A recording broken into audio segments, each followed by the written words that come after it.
Um, I still struggle with some sharing, but no, share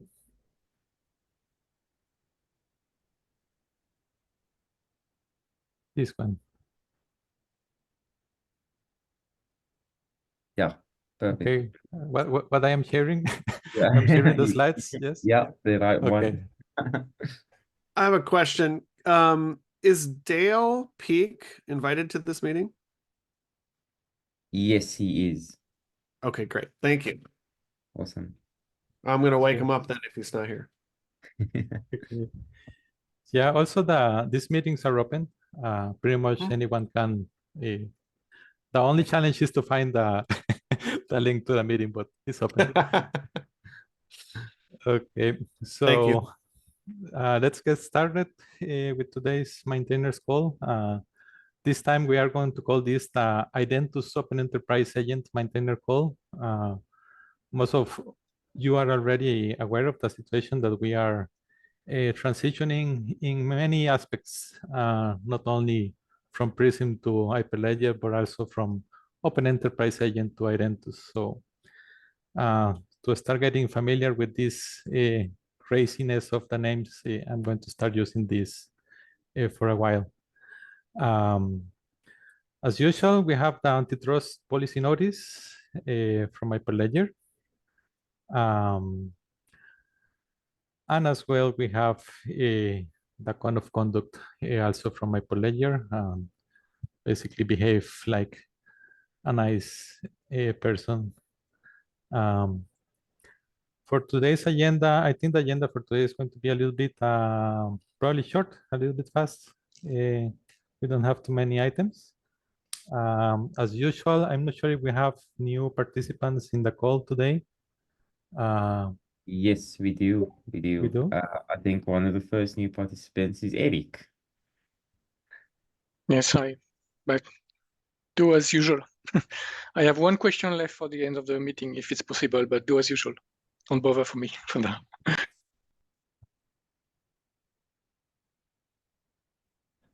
The other Okay. new participant is Dale Peak and definitely John Matson. John hasn't been here before.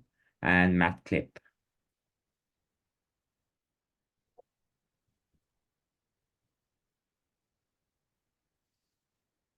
Okay, yeah, maybe John, if you want to introduce yourself to the community.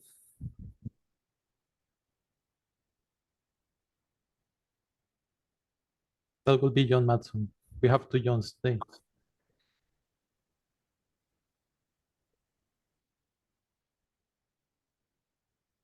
It looks like John is not around. Who else is new? We have Matt Klipp. Matt, if you'd like to introduce yourself to the Oh, community. yeah, that's true. Yeah.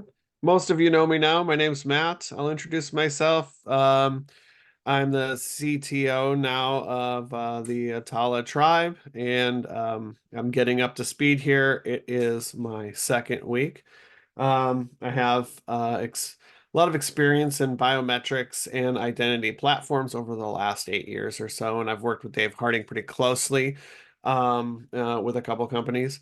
And the last thing I was involved in was creating a COVID Smart Health card with verifiable credentials during COVID. And I'm excited to be a part of this team, and you're all excellent, smart engineers, and I just have been overwhelmed with the level of talent as I've come here and talked to each of you. So appreciate it. Can't wait to be one of you. So I'm excited. Welcome. Okay, next I think we have Dale. Dale's new to the community. Dale, if you want to just take a minute or two to introduce yourself.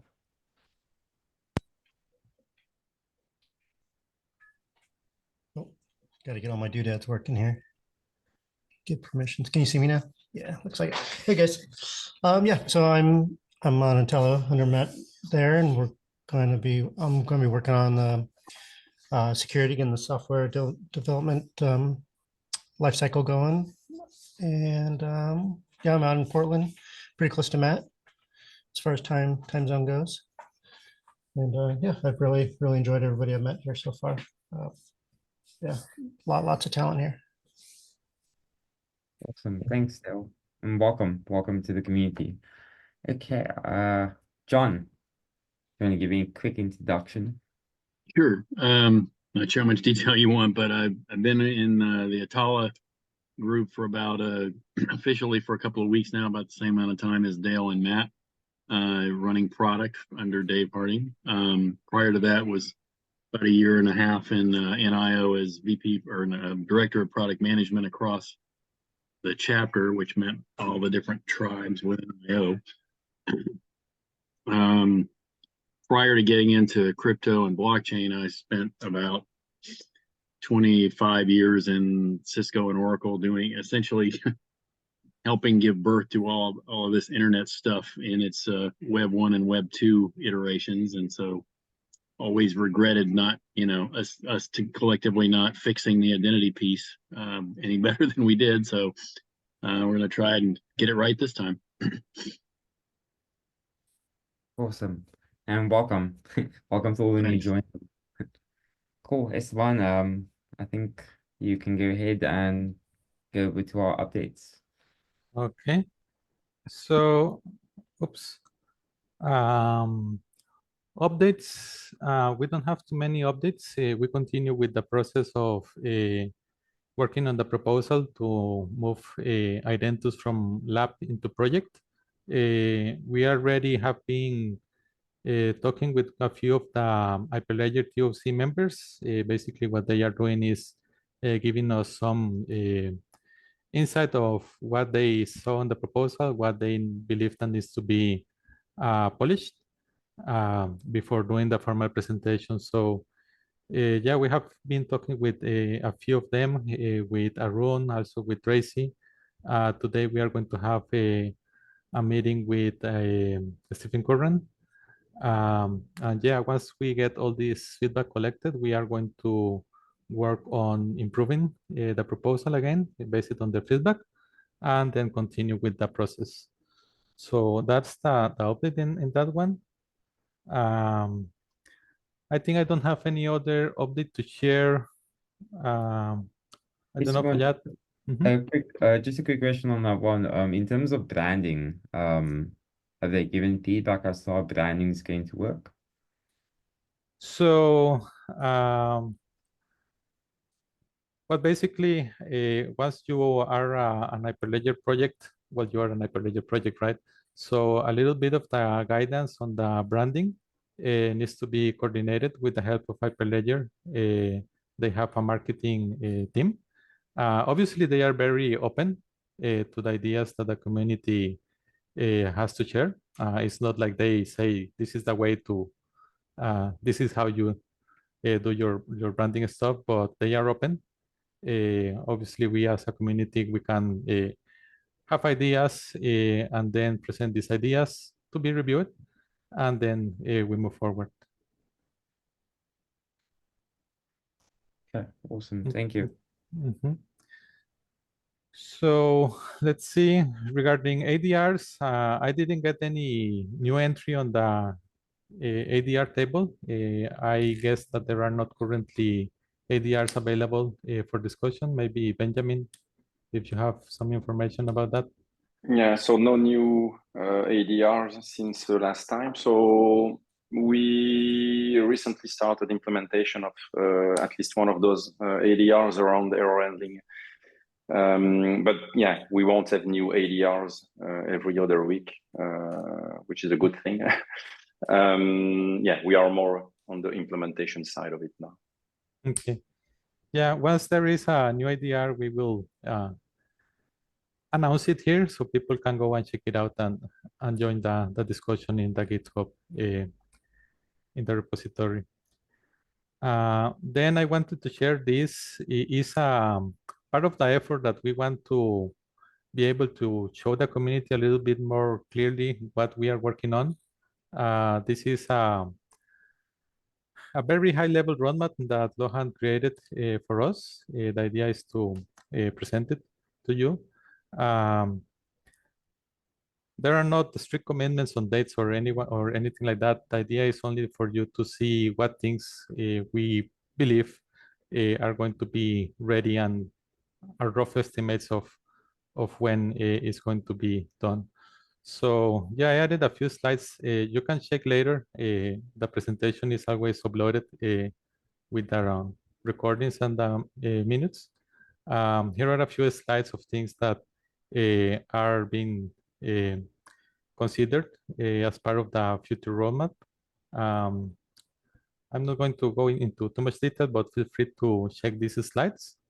And if you have any question about something that you see here, feel free to reach to us in the Discord chat, and we can share a little bit more of detail of what is the meaning of this. Mhm. I have a couple of updates about engineering side. So give me just 5 minutes and it Yeah. will be enough. So one interesting update that is might be good for community is that we're going to add a new key type for verification to Prism DID method. Unfortunately, DID Prism was developed inspired by Bitcoin cryptography, and we use SEC 256 K1 elliptic curve, but this curve is not NIST compliant, and modern libraries for cryptography outdated this cryptography algorithm in favor of R1 elliptic curve or more well-known elliptic curve like Edwards AD 25519. So our team is currently working on this, and it means that our Prism DID method will allow us to create a new key type in a couple of months, and the cryptography for JWT credential type and SD JWT will be fully compliant with majority of other systems. Okay. Second update. We see a lot of messages in Discord and some new tickets in GitHub for Open Enterprise Agent and Mediator, and it looks like we need to improve our documentation because everything that we currently have is not enough for community to run agent in production or locally. And it would be nice to have feedback from community what exactly is required for you to comfortably use our technology stack. Is it clear instruction how to run everything locally, or some recommendation how to run everything in production? Probably something else. If you can share this with Fayad and Esteban, we will reconsider our documentation structure and probably add some more guides that will make your life easier. Okay, and it's kind of a general things that we can improve, like improving documentation, but to base it on the threads, it really looks like there are some difficulties to run everything locally or run everything in production with additional security capabilities and hardening. So we have a new DevSecOps Dale who joined us, and probably we might consider to write up some recommendation or share some other stuff that can help you to run everything in production.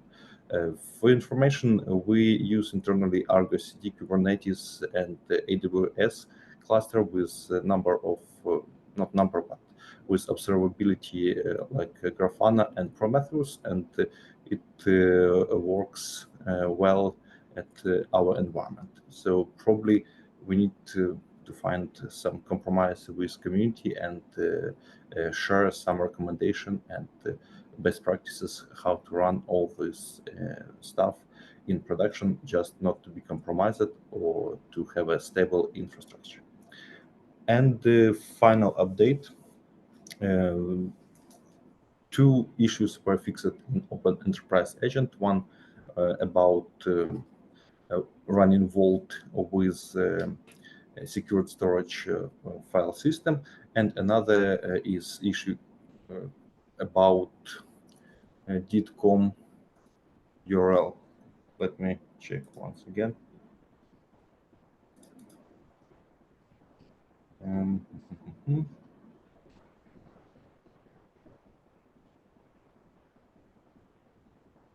Okay, probably cannot find it right now.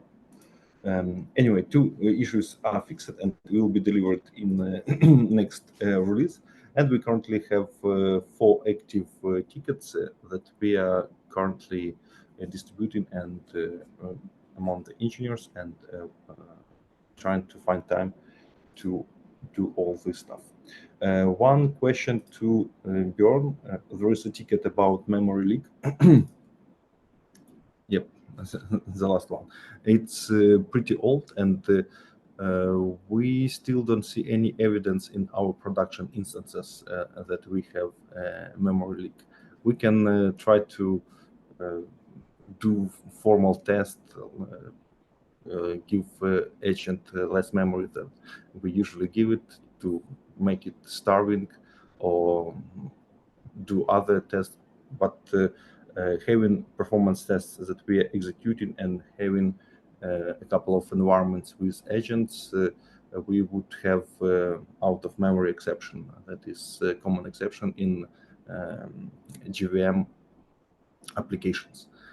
We don't have this exception, and I just propose to close it because it's not reproducible right now. Or you can give us a hint what. I mean, we can jump on a call. I could reproduce it even yesterday on a completely new setup. So, and as you said, the application isn't crashing, but the memory leak is nonetheless observable. Okay, let's find some time during the weekend. Try to figure out what is wrong with this stuff. Okay, I'm done. Any questions, comments? Yep, Roberto. Thank you, Yuri. So first of all, thank you for all those updates. Those are great. I loved everything that I heard about it, and thank you for the fix on HashiCorp 2, the Vault. I reported that, and I think that's working. I have one question about the new keys on the Prism method. Will that mean that in the future we could, like, let's say, use jwt.io and paste the payload, and it will use one of the more modern ways to check those signatures?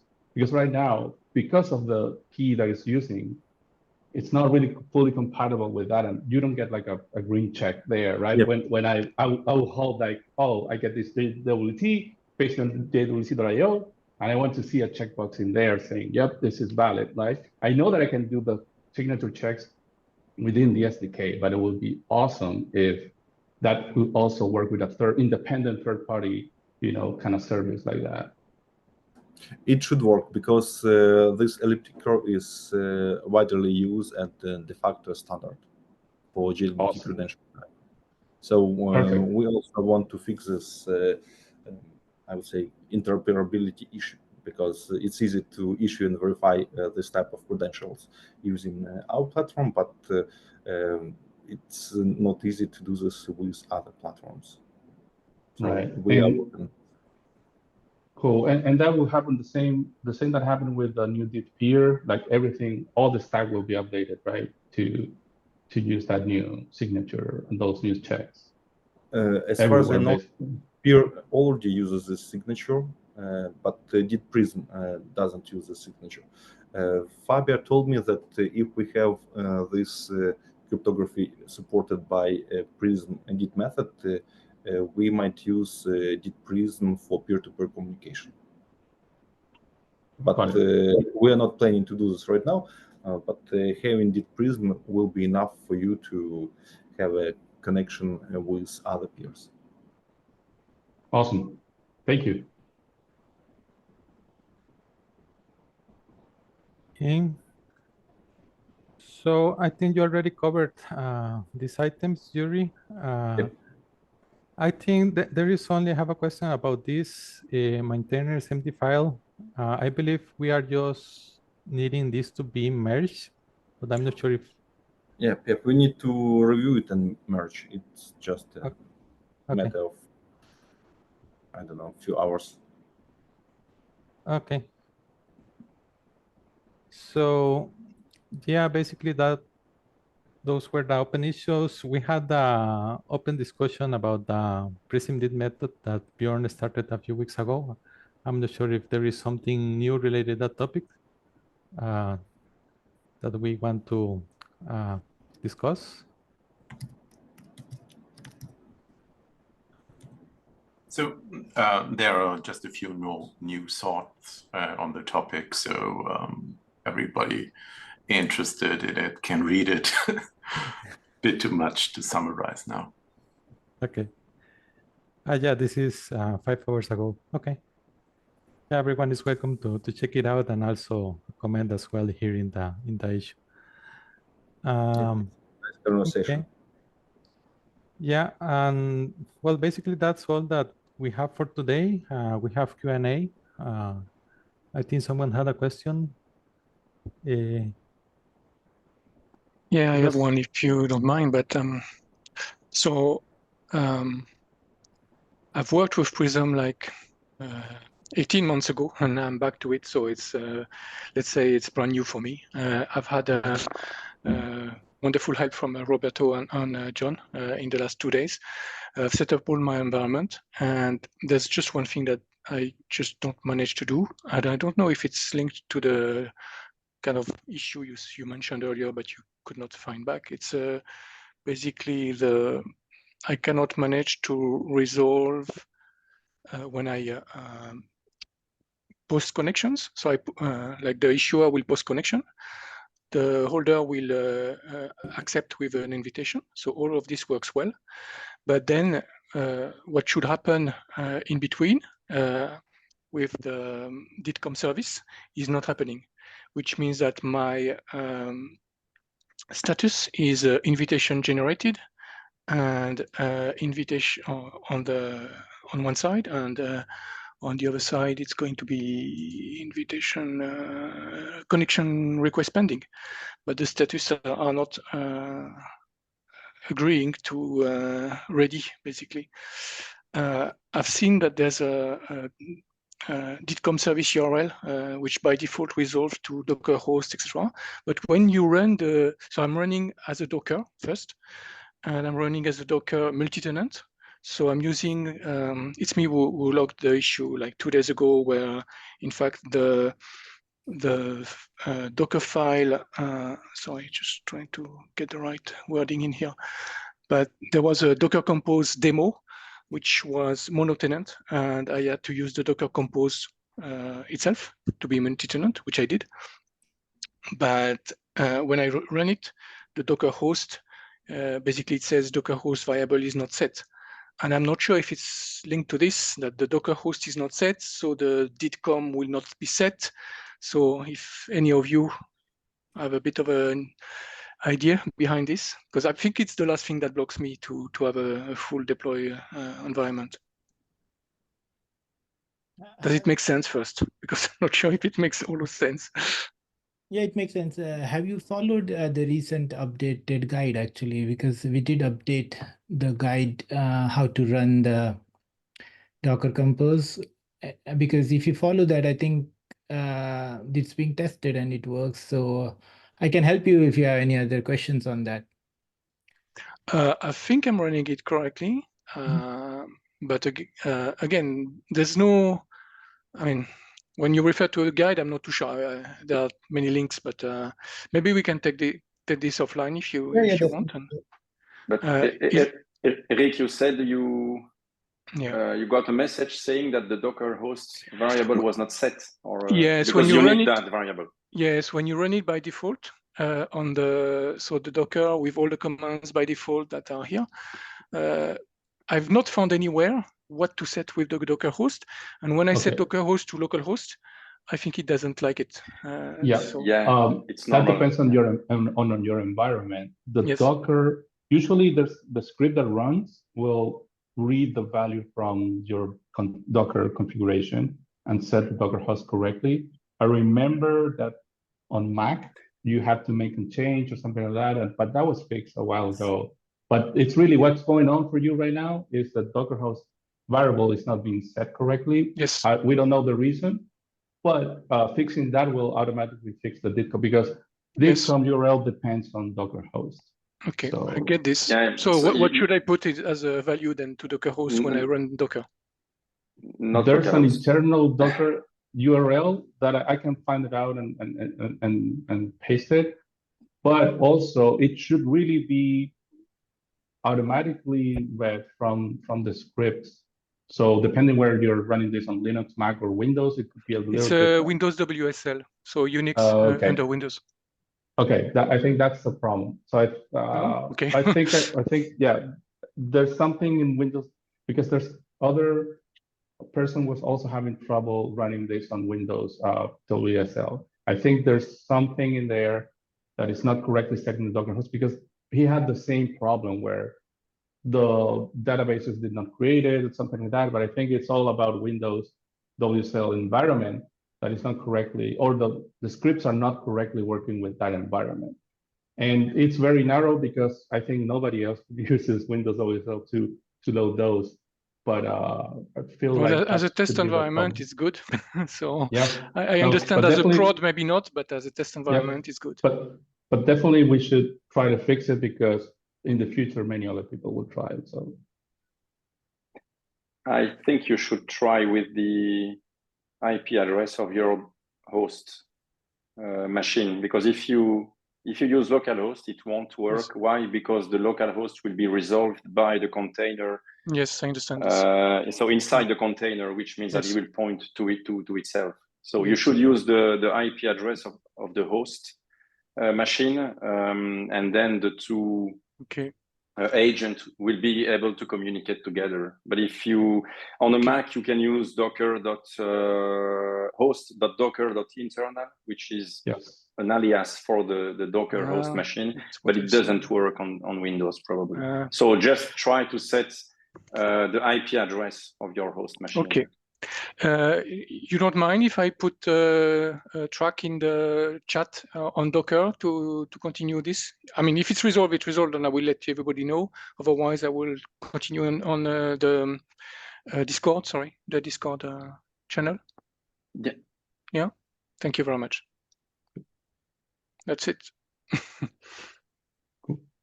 Okay, thanks. Anyone has any other question?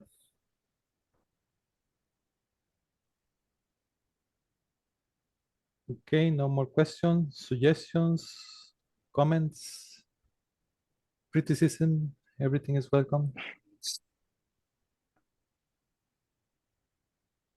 No, so, well, it looks like we are done for today. Yeah, it was a short call. Yeah, as usual, thank you very much for joining, and I really appreciate the involvement of the community. It's very nice to see people from the community helping each other, figuring these things out. This also helps us improve our product, well, our project in several ways, documentation, tracking bugs, and all this stuff. In the end, that's the idea of having all these efforts. So yeah, if there is anything else, thank you very much. I don't know, Fayad, did you have anything to say? No, you're good. Oh, no updates from my side, but I'll see you guys next week, Tuesday, for our community outreach call. Okay. Excellent. Thank you. Thank you. Great. thank Bye. you. Have a Thank you, nice guys. Bye. Thanks. Bye See you bye. guys. Thank you. Bye.